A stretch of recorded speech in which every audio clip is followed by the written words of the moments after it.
550 খ্রিস্টপূর্বাব্দে পারস্য সাম্রাজ্যের ইতিহাস শুরু হয়।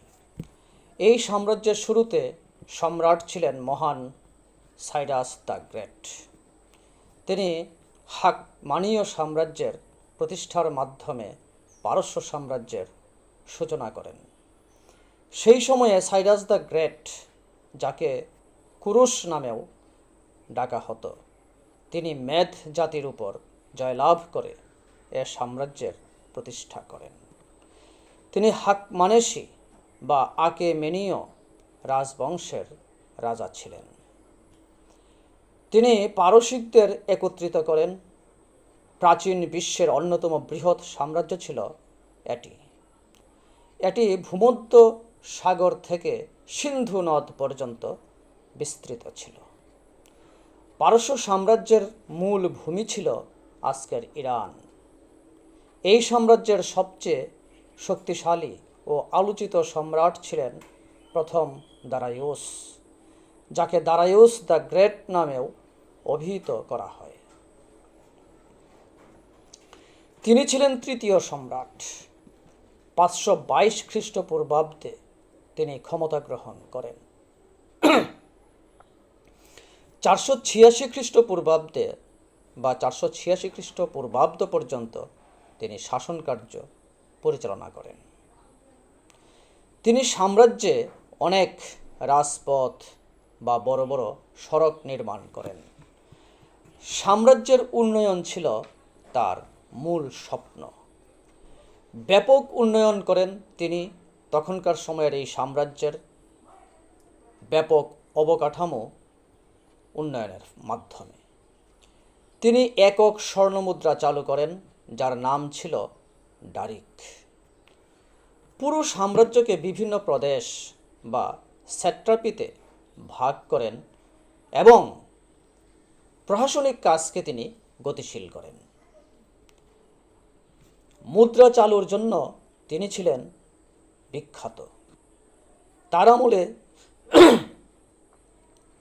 পুরো অঞ্চলে ব্যাপক অর্থনৈতিক সমৃদ্ধি ঘটে। তিনি গ্রিসের বিরুদ্ধে এক বিশাল সেনাবাহিনী নিয়ে দুর্দান্ত অভিযান পরিচালনা করেন। পারস্য যে সকল যুদ্ধে অবতীর্ণ হয় তাদের মধ্যে বিখ্যাত ছিল ম্যারাথনের যুদ্ধ। এটা ছিল গ্রিসের বিরুদ্ধে।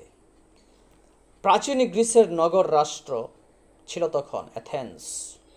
অ্যাথেন্সের মূল শহর থেকে 40 কিলোমিটার উত্তর পূর্বে ম্যারাথন নামক ময়দানে পারসিক ও গ্রিকদের মধ্যে এ যুদ্ধ সংঘটিত হয়। এ যুদ্ধে যদিও গ্রিকদের জয় হয়, মূল ভূখণ্ডে এর তেমন কোনো প্রভাব পড়েনি। এ সাম্রাজ্যের অধীনে পৃথিবীর প্রায় 44% মানুষ শাসিত হয়েছিল। পৃথিবী বিখ্যাত আলেকজান্ডার দ্য গ্রেট তখন মেসিডোনিয়ার রাজা হিসেবে অভিষিক্ত হন এবং তিনি রাজা হন 336 খ্রিস্টপূর্বাব্দে, আর তখন তার বয়স ছিল মাত্র 20 বছর। তিনি ছিলেন বিখ্যাত পণ্ডিত অ্যারিস্টটলের ছাত্র। তিনি পারস্যের সম্রাট তৃতীয় দারিউসের সঙ্গে কয়েকটি যুদ্ধে অবতীর্ণ হন।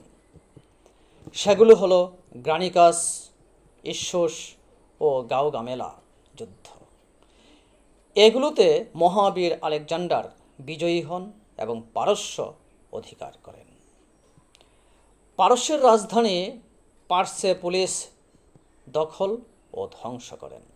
পার্সেপোলিস ছিল তখন একটি সমৃদ্ধ নগর, কিন্তু পারস্যের সম্রাটগণ বহু যুদ্ধে বীরত্বের সঙ্গে যুদ্ধ করেন ও সাম্রাজ্যের বিস্তৃতি ঘটান। এ সাম্রাজ্য গ্রিকদের নিয়ন্ত্রণে যাবার পর সেলুসিড রাজবংশ ক্ষমতায় আসে ও শাসন করে। পরবর্তীতে